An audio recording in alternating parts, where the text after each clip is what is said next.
C'est la troisième candidate qui va nous rejoindre à présent, candidate du Parti socialiste, Anne Hidalgo. Le grand oral de la présidentielle. Europe 1, Paris Match et le journal du dimanche, Anne Hidalgo. Bonsoir Madame Hidalgo.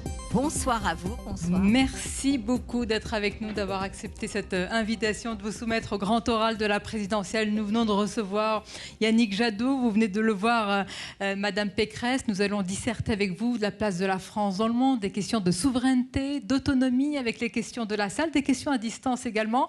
Et si vous le permettez, les premières questions de mon confrère, de ma consoeur, Sarah et Bruno. Bonjour Anne Hidalgo. L'un des sujets majeurs en matière de souveraineté, c'est la souveraineté alimentaire. Alors vous promettez de la garantir tout en assurant une rémunération décente de nos agriculteurs. Comment faites-vous ?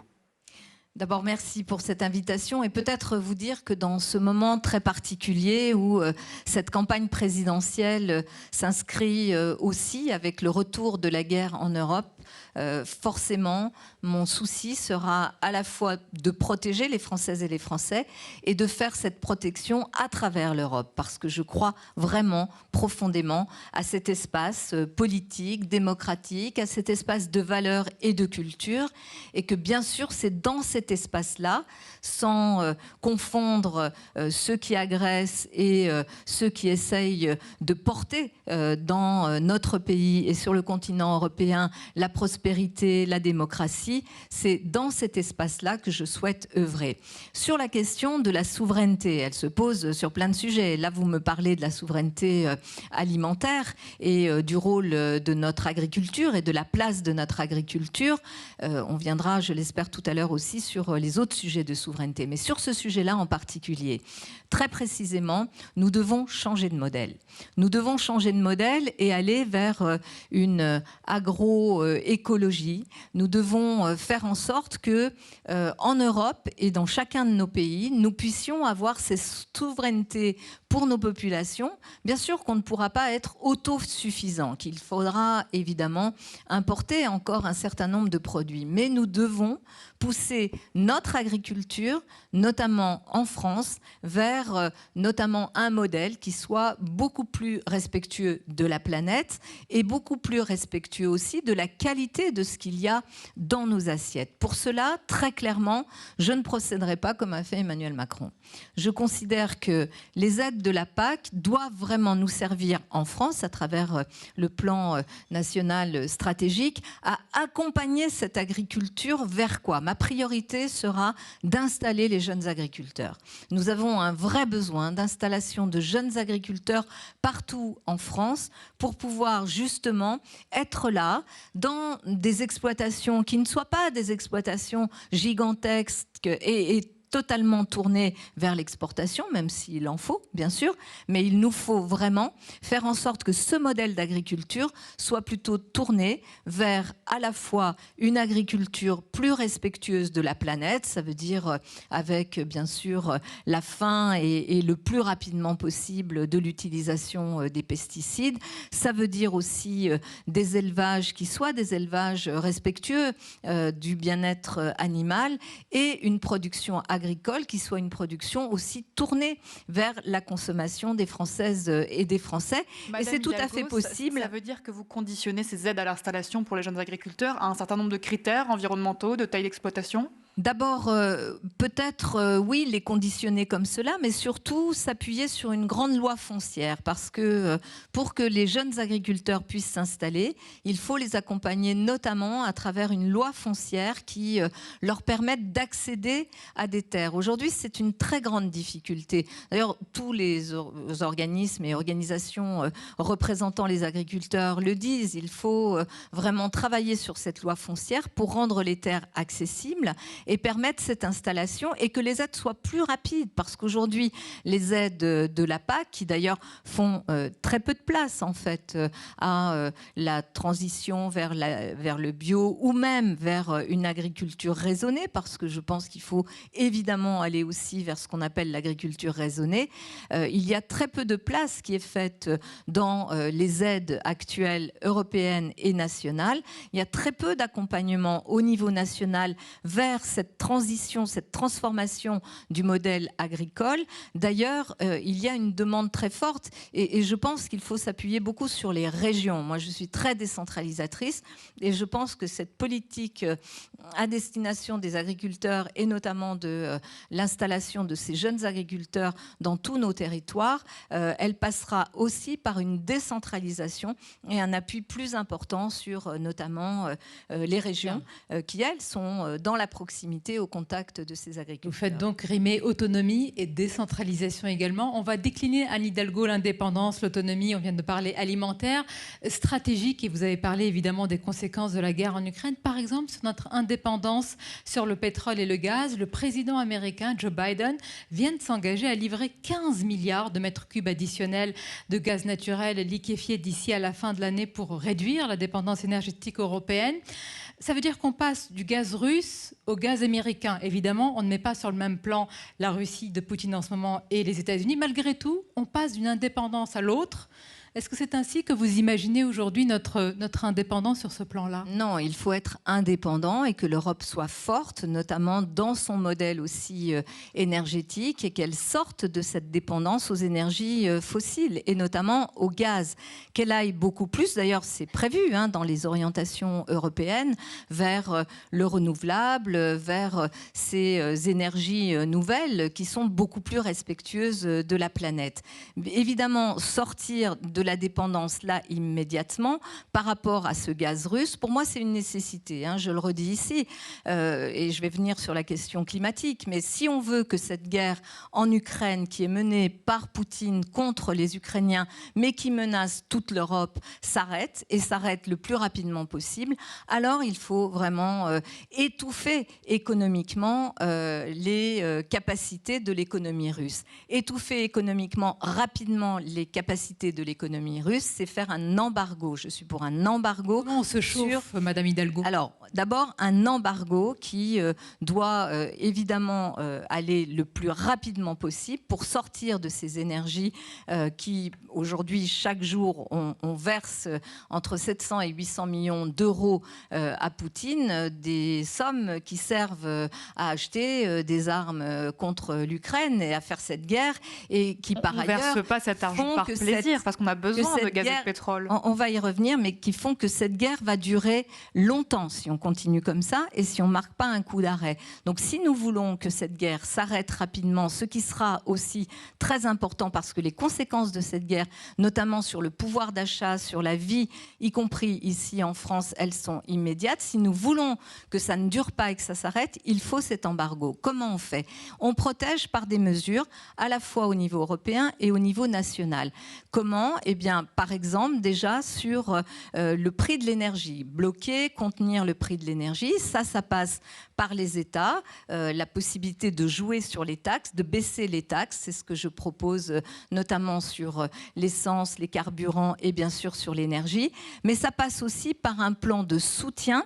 Je suis d'accord et je pense que c'est une bonne formule que de faire des achats groupés de gaz pour venir suppléer rapidement dans l'urgence au blocage des importations de gaz russe. Mais surtout, ce que nous enseigne cette situation, c'est qu'il faut sortir très rapidement. Et je vais vous dire une chose, on peut sortir très rapidement de cette dépendance. Je vous donne un exemple. Si aujourd'hui, on décidait en France de s'engager résolument, par exemple, dans la lutte contre ces passoires thermiques, c'est-à-dire que si on donnait les moyens à nos concitoyens, sans avance de frais, de pouvoir engager tout ce travail de rénovation thermique, ça se ferait rapidement. Cela aurait des effets sur la facture rapidement. Avant même l'hiver prochain, nous aurions déjà et une baisse de la consommation et une baisse des factures. Le gouvernement français actuel ne fait pas du tout cela. Il ne prend pas du tout ce chemin, alors que nous avons encore des marges de manœuvre par le plan de relance européen. Il y a environ 5 milliards d'euros par an que nous pouvons encore utiliser. Et moi, je propose que cet argent-là, plus sans doute ce que l'Europe va devoir mettre sur la table pour accompagner cette guerre en en Ukraine du point de vue des populations dans les États membres, je propose que ces sommes-là soient mises sur la table pour accélérer justement cette rénovation énergétique qui nous fera avoir des résultats très rapides. Une précision, et vous dites que vous êtes d'accord pour ces achats groupés, effectivement, c'est ce que prévoit, semble-t-il, la Commission européenne, achats groupés du gaz. Vous, Présidente, est-ce que vous privilégiez certains pays? Listons ensemble quels sont les pays producteurs de gaz. Il y a le Qatar, il y a l'Algérie, il y a la Norvège. Est-ce qu'il y a des pays qui sont, selon vous, en tête de la liste et d'autres qu'il ne faudrait pas favoriser? Alors, il ne faut pas favoriser la Russie. Donc, déjà, on arrête avec la Russie.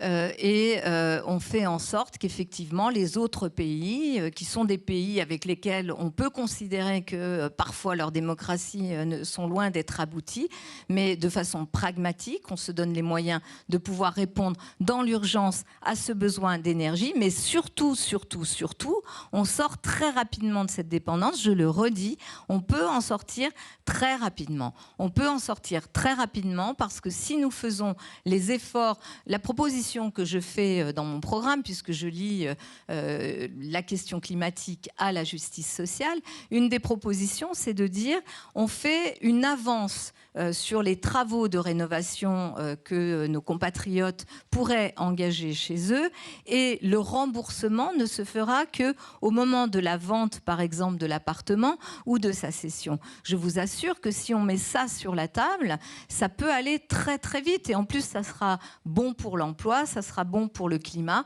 et ça sera aussi extrêmement utile pour sortir rapidement de cette dépendance, notamment au gaz. Et puis autre chose aussi, si on avait été en France beaucoup plus actif pour sortir justement de la dépendance aux énergies fossiles et non pas les derniers de la classe en matière notamment d'énergie renouvelable, puisque nous sommes quand même à 19% dans notre mix énergétique. C'est l'Allemagne qui est quand même à la peine, hein, Madame Hidalgo, il faut le reconnaître. L'Allemagne est peut-être à la peine, mais moi je vous parle de la France. On ne se réjouit pas, mais on le constate. Non, mais je ne me réjouis pas non plus parce que je pense que la France doit être vraiment un pays leader sur cette question, notamment de la transition écologique, doit être leader sur cette question de la justice climatique, parce que nous sommes un pays qui d'abord a permis d'avoir cet accord sur le climat ici à Paris, et que ça fait de nous un pays avec une responsabilité particulière.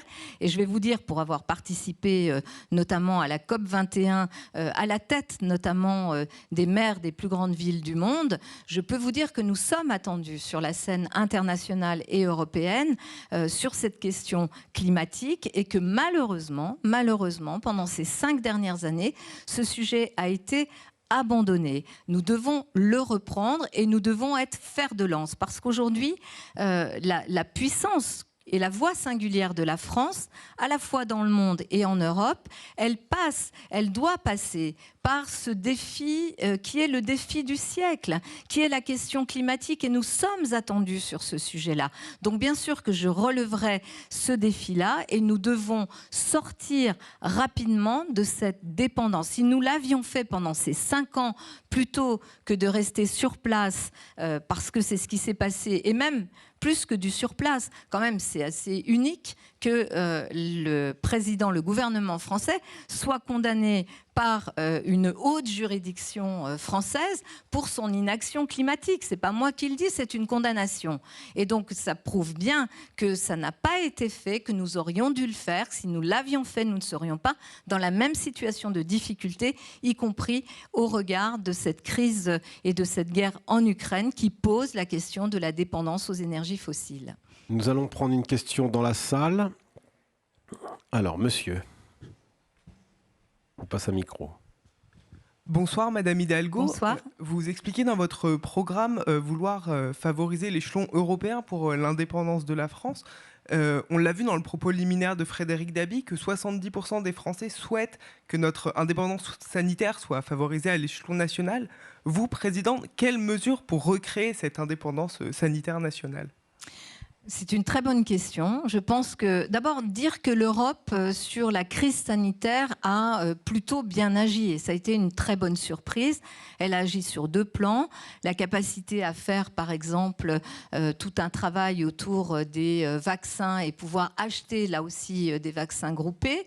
Et la deuxième chose qui a été positive dans l'action de l'Europe, que je tiens vraiment à souligner et à féliciter, c'est d'avoir mis en place un plan de relance qui a permis de soutenir les économies européennes et notamment par cette possibilité donnée à tous les pays de faire du chômage partiel, c'est-à-dire de soutenir les entreprises, mais de soutenir aussi le pouvoir d'achat des ménages. Sur le plan sanitaire, nous avons vu quoi en France ? Notre grande dépendance sur à la fois des médicaments, sur les masques, sur tous ces sujets qui ont été externalisés. Comment on en sort en réindustrialisant ? Dans mes propositions, dans les propositions de mon programme, je propose des odyssées industrielles. Des odyssées industrielles, c'est quoi ? C'est regrouper les chercheurs, les industriels, les acteurs publics, les acteurs privés, la recherche, les collectivités territoriales et l'État pour porter une ambition.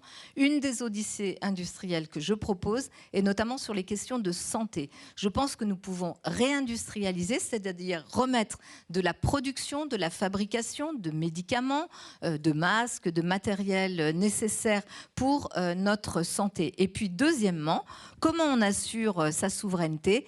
Eh bien en soutenant l'hôpital public plutôt qu'en le cassant. Et pour moi, c'est très simple, je sors de la logique de l'hôpital entreprise, c'est les gens avant l'argent, la santé, c'est ça qui compte, et donc je fais en sorte qu'il puisse y avoir des hôpitaux avec des moyens, avec des conditions de travail qui soient acceptables, qui soient dignes pour tous ces soignants qui nous ont permis vraiment de sortir de cette pandémie. Et je fais en sorte que notre pays renoue. Vous savez, il y a 20 ans, on pensait dans notre pays qu'on avait le meilleur système de santé publique au monde.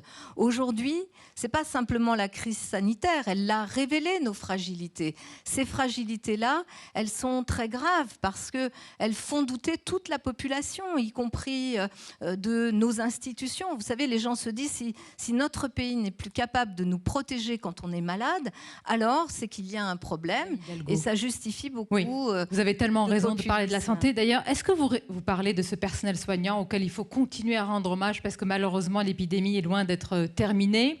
Vous parlez de leurs difficultés de travail, de ce qu'ils ont subi. Est-ce que vous réintégrez, j'y pense à les personnels soignants qui ne se sont pas vaccinés, qui ont été écartés de leur travail et pour beaucoup, ils le considèrent, ils le vivent comme une profonde injustice par exemple. Est-ce que vous le prévoyez ?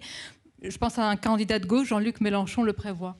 Moi, je prévois surtout de continuer d'abord à faire en sorte qu'on se vaccine, qu'on prenne conscience que c'est comme ça aussi qu'on se protège, que l'on considère mieux du point de vue de leur rémunération les personnels de santé, que l'on fasse en sorte que leurs conditions de travail soient améliorées. Comment ? En embauchant beaucoup plus, 15 000 médecins. On a besoin de 15 000 médecins par an.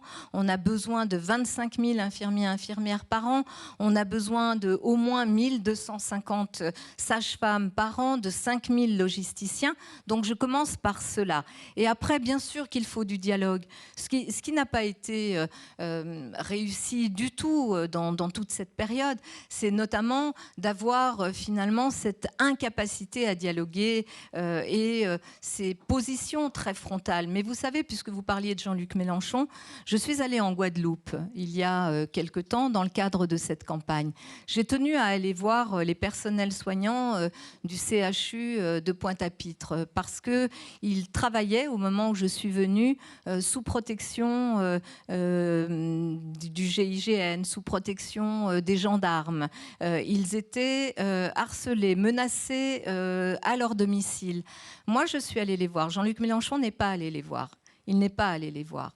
Et je pense qu'il faut reconnaître vraiment le travail des soignants qui ont été au front et remettre en place du dialogue parce que si certains ont perdu confiance dans notre système de santé, c'est sans doute parce que ce système de santé ou parce qu'on n'a pas été suffisamment pédagogue pour faire en sorte que la question de la vaccination soit une question qui ne devienne pas un enjeu politicien ou politique dans notre pays. Donc Donc du dialogue, mais de la reconnaissance d'abord à destination de ceux qui ont sauvé tant de vies. Alors, Madame Hidalgo, nous n'avons pas pu accueillir tout le monde et nous avons des questions par vidéo. D'abord, on me dit une question Facebook. Une question Facebook. Et je précise, elle ne vient pas des journalistes, celle-ci, elle va vous plaire.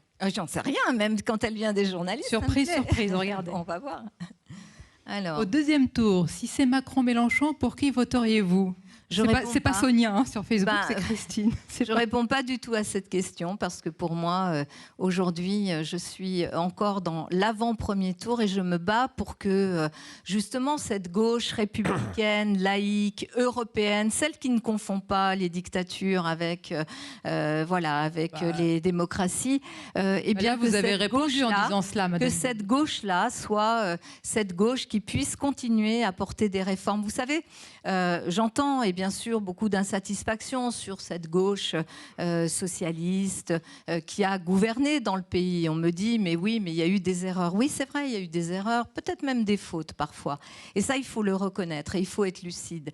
Mais sans cette gauche républicaine, laïque et européenne, eh bien, notre pays ne serait pas ce qu'il est. Et notre République ne serait pas ce qu'elle est. Il n'y aurait pas eu toutes ces grandes transformations sur les questions sociales, sur le droit du travail, sur tous ces sujets fondamentaux. Quelle est cette gauche qui n'est pas républicaine ? Par qui est-elle représentée ? Je ne qualifie pas les uns et les autres. Mais vous avez dit que vous incarniez la gauche républicaine. Oui, parce que je n'ai absolument aucun doute sur le fait que la laïcité, on n'a pas besoin de la qualifier, que la laïcité, elle nous protège, elle n'empêche personne. Et bien sûr que la laïcité est un cadre protecteur pour toutes celles et ceux. Ce n'est pas simplement un sujet de croyants et de non-croyants. La laïcité, c'est ce qui protège aussi les femmes dans ce qu'elles sont, dans ce qu'elles n'ont pas besoin d'être ni stigmatisées, ni discriminées. Et donc, pour moi, il n'y a pas de confusion possible. Cette gauche républicaine et laïque, je la revendique. Je sais qu'un certain nombre d'autres candidats ne sont pas aussi attachés que moi à revendiquer à chaque fois qu'ils parlent de ce qu'ils incarnent, cette gauche laïque et républicaine. Donc je ne me distingue pas d'eux pour le plaisir de me distinguer d'eux, mais je revendique cette République parce que pour moi, cette République, même s'il faut bien sûr aujourd'hui réparer des choses qui ne vont pas, et ce qui ne va pas, ce sont ces injustices, ces inégalités qui sont là et qui font que les classes moyennes décrochent, que les jeunes ont du mal à se projeter. Il faut bien sûr réparer et mettre beaucoup de politique sociale et écologique pour sortir de cette situation extrêmement difficile qui déstabilise aussi nos institutions. Mais je me définis comme une femme de gauche, républicaine, laïque, européenne et écologiste. Alors venons-en à cette question par vidéo, puisque tout le monde n'a pas pu venir ici. Donc allons-y. Bonjour, je m'appelle Maxime, j'ai 21 ans, je vis à Montrouge dans les Hauts-de-Seine et je suis étudiant en master information communication à l'Institut français de presse à l'université Paris-Panthéon-Assas. Alors aujourd'hui, j'ai deux questions à vous poser. Tout d'abord, faut-il renforcer l'action de l'Union européenne et si oui, par quel biais ? Et ensuite, quel serait le rôle de votre France dans le monde diplomatique ? Je vous remercie. Merci. Oui, renforcer bien sûr l'Europe. Ce qu'il nous reste à construire, c'est d'abord consolider une Europe qui soit réellement sociale, qui ne soit pas simplement un grand marché, qui tienne compte évidemment du défi du siècle sur la question climatique, qui s'engage résolument par de l'investissement public, par des politiques fortes sur ce sujet-là. Donc faire d'une Europe qui soit une Europe qui s'inscrive dans les grands défis du siècle, la lutte contre les inégalités, le défi climatique et aussi le défi démocratique. Et puis, ce qui nous reste à faire, c'est vraiment d'aller vers cette Europe de la défense. Il faut que nous puissions nous protéger. Vœux pieux, disent certains. Vœux pieux, mais je vois quand même le changement très important de Olaf Scholz, notamment l'Allemagne, le chancelier allemand, social-démocrate. Je suis très proche des sociaux-démocrates, je travaille avec eux, je travaillerai avec eux, évidemment, si j'étais présidente. Madame, juste avant, nous disions que justement, ils ont choisi plutôt les Américains, les Allemands. Et sur des marchés d'importance de la défense, puisque et il faut qu'on aille plus loin. Je ne suis pas en train de vous dire que c'est abouti, mais ce que je peux vous dire, c'est que nous devons avec eux partager évidemment cette ambition pour une Europe qui soit forte, qui se protège aussi sur le plan économique, parce qu'on ne peut pas être la seule passoire de toute la planète, l'espace chinois, l'espace américain, et nous au milieu qui ne poserions aucune règle à nos frontières. Donc je suis pour une TVA verte, évidemment, et tout cela, nous pouvons le construire. Il y a encore du chemin, mais je pense que l'acte qui a été posé, notamment par les Allemands, sur cette idée d'aller vers la défense et la défense européenne, me paraît une piste sur laquelle nous devons avancer. Et sur la question de la place de la France dans le monde, puisque c'était la deuxième question, je reprendrai, je l'ai dit tout à l'heure, ce flambeau de la diplomatie climatique, parce qu'on est attendu là-dessus. J'avais dit d'ailleurs à Emmanuel Macron en 2017, quand il a été élu président, je lui avais dit, on est attendu sur ce terrain-là, il ne faut pas lâcher ce sujet, parce que c'est justement le sujet du siècle sur lequel, y compris d'un point de vue d'influence diplomatique et politique internationale, non seulement la France est attendue parce qu'il y a eu l'accord de Paris, mais c'est le sujet sur lequel la France peut montrer sa vision et engager les autres États. C'était d'autant plus évident et facile à faire que Trump, à ce moment-là, sortait des accords de Paris. Malheureusement, ça n'a pas du tout été l'action engagée par Emmanuel Macron, et on a perdu du terrain sur ce sujet de la diplomatie climatique, donc je le reprendrai. Peut-être que d'autres puissances comme la Chine aussi, Madame Hidalgo, ont plus à faire sur ce sujet climatique. Vous nous citez en premier, oui. Nous sommes un peu aussi, même si vous dites qu'on a reculé, quelque part des modèles par rapport à d'autres puissances. Nous devons, heureusement qu'il y a une société civile, heureusement qu'il y a des collectivités territoriales qui, elles, ont assumé leur rôle en matière justement de diminution des gaz à effet de serre, heureusement qu'il y a des entreprises aussi qui se sont engagées, une société civile mobilisée, mais je vous assure que quand on regarde le résultat de ces 5 dernières années sur la question climatique, le bilan de la France est très maigre. Et malheureusement, parce qu'il y a à travers cette question, non seulement bien sûr une question qui est de permettre à la planète et aux jeunes générations de se projeter dans une planète sur laquelle ils pourront vivre, mais c'est aussi, je pense, sur la question économique. La plupart des marchés de demain qui seront des marchés à haute valeur ajoutée, ceux qui peuvent intéresser la France, parce qu'on ne va pas s'intéresser au low cost, sont des marchés qui sont liés notamment à cette transition écologique. Et malheureusement, le peu de cas qui a été fait des questions relatives, par exemple, aux énergies renouvelables, montre que ce quinquennat n'a pas été du tout au rendez-vous. Moi, je serai au rendez-vous. J'ai cette conscience-là, je l'ai portée, je la porte à l'échelle internationale. Et vous la revendiquez ce soir. Et je la revendique. Peut-être une dernière question, voilà. Oh là, tout de suite. Madame, pardonnez-moi. Oui, bonsoir. Bonsoir, Madame. Bonsoir. Hidalgo. Alors, je voulais rebondir sur quand vous parliez des soignants, étant une infirmière et maintenant étudiante en journalisme. Je voulais vous demander, on constate maintenant que l'hôpital public ne séduit plus les soignants qui cherchent maintenant des meilleures conditions de vie.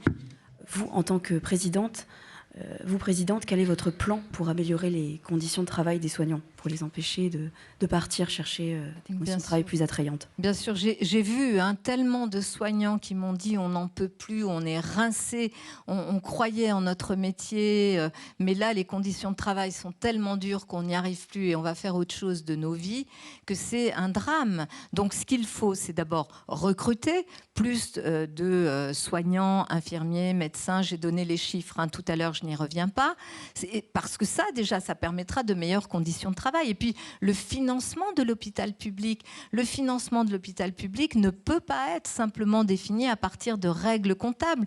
On doit partir des besoins de santé de la population et définir le financement de l'hôpital à partir de ces besoins de santé et faire en sorte qu'on ne démantèle pas cet immense acquis social qu'est l'hôpital public. Vous savez, pour qu'une société, et c'est un acquis de la résistance et du Conseil national de la résistance, il nous faut pour que ça marche dans une société, pour qu'elle tienne debout, une société comme la nôtre. Une école qui soit la garantie de l'égalité de tous nos enfants pour aller vers leur avenir. Ça n'est pas le cas aujourd'hui. Et d'ailleurs, dans le projet d'Emmanuel Macron, il y a cette idée d'une privatisation de l'école publique qui va être encore un élément d'injustice supplémentaire. Il y a un deuxième aspect qui est fondamental. Il n'y a pas une démocratie sociale au monde qui ne fonctionne pas sans une école forte et sans un hôpital public fort. Là aussi, ça s'est effondré parce qu'on a préféré l'argent à la question des personnes. Et donc, il faut là aussi soutenir le modèle d'hôpital public pour permettre de garantir cette sécurité par la santé à nos concitoyens et retenir ou faire venir les vocations de jeunes vers ces métiers du soin.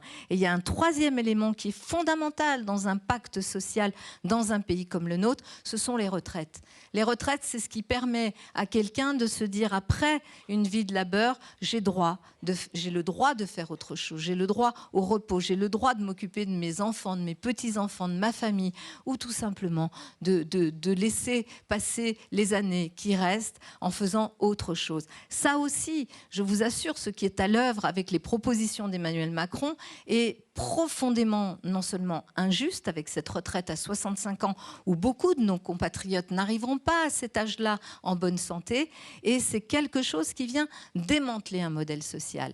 Un modèle social qui est un modèle qui appuie notre République, qui s'appuie sur les valeurs de notre République. Et je vais vous dire, ce qui menace vraiment notre pays, c'est pas un grand remplacement de population, pas du tout. C'est un grand remplacement de valeurs. C'est ça qui menace notre pays. Eh bien, moi, je suis attachée à ces valeurs de la République, à ces valeurs laïques, à ces valeurs républicaines, et tout cela dans un cadre européen. Merci beaucoup Anne Hidalgo, pile à l'heure. Je vous remercie d'avoir respecté aussi parfaitement le timing.